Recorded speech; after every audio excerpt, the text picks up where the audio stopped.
Hi, Leslie Hardy here, talking with Tony McKone about all things people in business. It's great to talk about people and business, isn't it?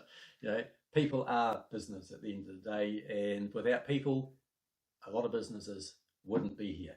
It's funny you should say that because there was this guy once said to me, businesses would not exist without technology. And I said, well, businesses wouldn't exist without people.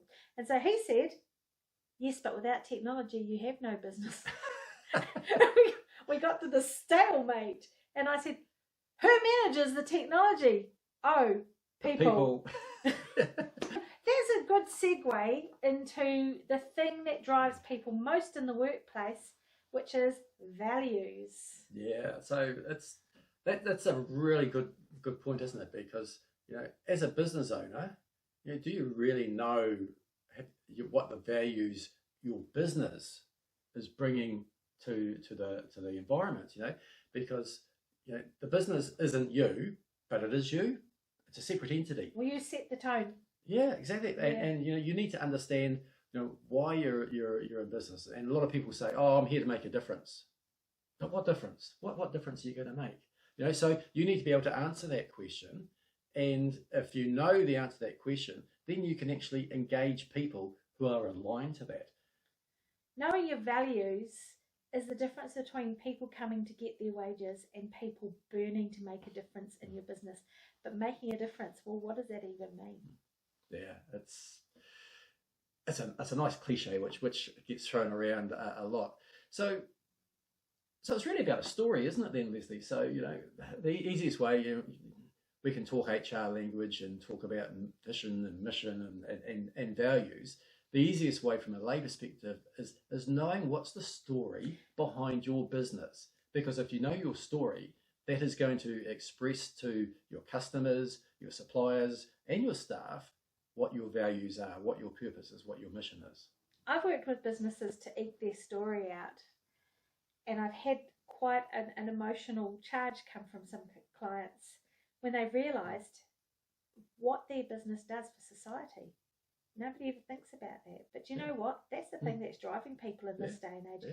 That's the difference between getting great staff members to give 100% or people to do stuff. Yeah. And trust us, you don't want people who are there just to do stuff. I mean, if you want your business to be successful and you've got staff behind you to make that business successful, you're only going to be successful if they know and buy into the story of why you are in existence. Because then they're going to tell your clients and your customers, right?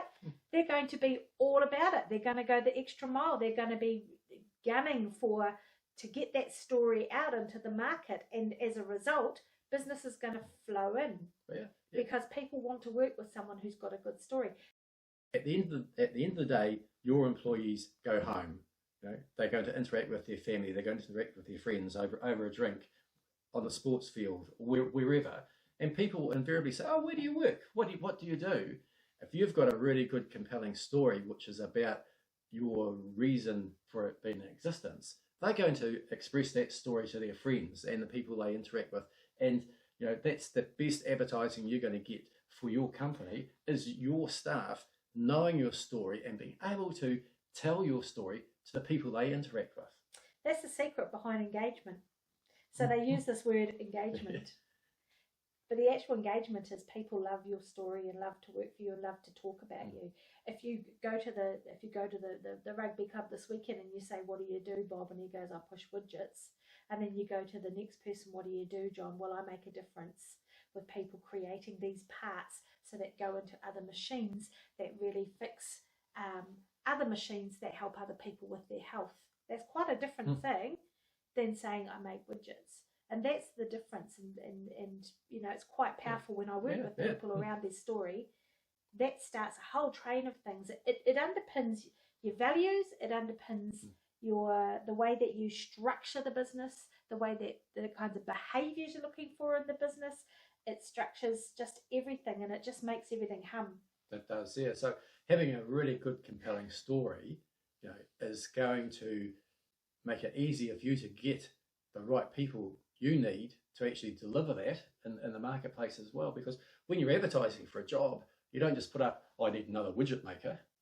You put up your story, and people will go, they'll connect with it and they say, I want to be part of that. As opposed to someone says, oh yeah, that's going to pay my wages and put a roof over my head. Obviously it's going to do that, but if that's the only reason they're joining you, then they may not necessarily be the right fit for you, because they haven't. You want someone who's going to engage and buy in to your company's story, and they want to be part of that story and be part of the success of that story. Don't hire people who pretend to work while you pretend to pay them.